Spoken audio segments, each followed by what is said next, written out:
Yo, what is up mga box? It's me, For the Box. For today's video, a day in my life today, syempre alam mo na, tapos na ako makapag-almusal dyan.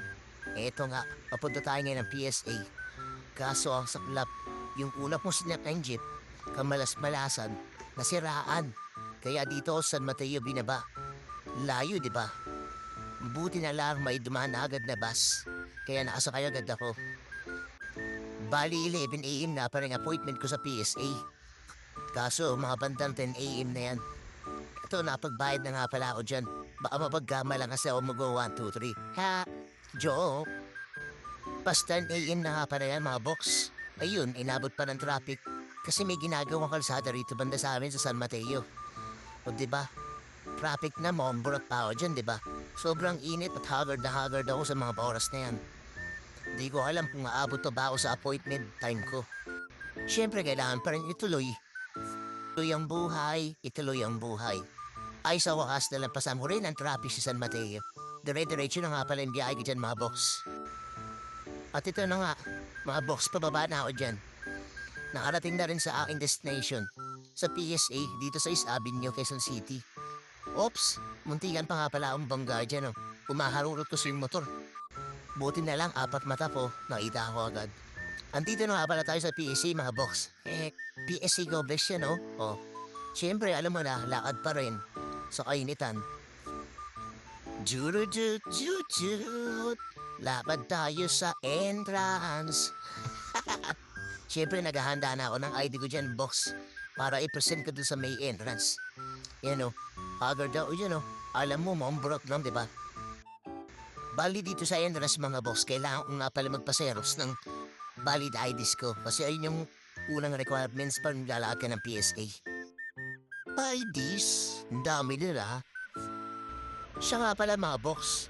May nagpalakad kasi sa akin yan ng PSA. Siyempre, hindi na mapabigatan yung ganong galaw. Propa naman eh. Kaya ang baba lang yung ano ko, singil sa kanya. Uy, si ate parang ganito, binato yung ID ko. Joke lang ate. Siyempre, lahat pa rin tayo sa initan. Alam mo na. Ito nga pala yung way papasok. Papunta sa fill up na application form. At dito ka na rin i-screening. Uy, si Kuya ang guard. Ang aga-aga na ipagmaritesan. Haha, joke lang yon. Bali ko uwa nga pala ako ng application form dyan ng birth certificate. Dalawa na kinuha ko mga box kasi alam mo na, tao lang tayo, di ba? Alam natin magkakabali tayo. Para sure, di ba? Oh, ganun ako talino. Kaya, Diyos ko, ang daming tao. Ang bagong pwesto, dito na nga alam. Hay, yan mga box na pipilap na nga pala ako dyan ng application form ng birth certificate. O, diba, maumborat? Pasimple lang pero naka-100 ako dyan, naka-holder ako. Human CP holder. Oh, eto na nga pala mga box, tapos na ako may screening yan. Packet na ako sa next level. Next level? Next step, tanga. Ito nga pala yung entrance ng next step natin mga box. Dito tayo para kumuha ng encoding number. Papasok na naman sa panibagong entrance. Good morning sir, mukhang burot po kasi ako. Saan po ba pwede pumasok? Thank you sir. Aakalain ko nga pala dyan mga box na walang tao. Akala ko napakakunti lang yung naglalakad ng PSA ngayon.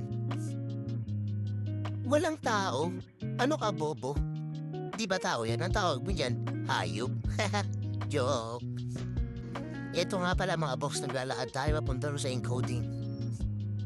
Siyempre, hihintayin natin lumabas yung number natin doon sa monitor. Anong oras kaya lalabas yung number ko sa monitor?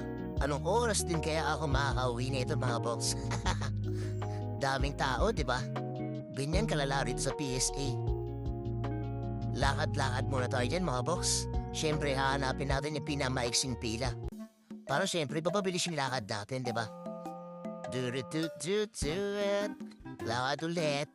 Grind ng grind para sa pamilya. Dito nga pala, box, may nakita ko pinamaiksing pila. Hoy!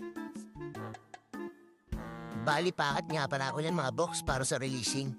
O, di ba makumbarat pa rin? Alam mo, nakapagbayad na nga pala ako yan, mga box.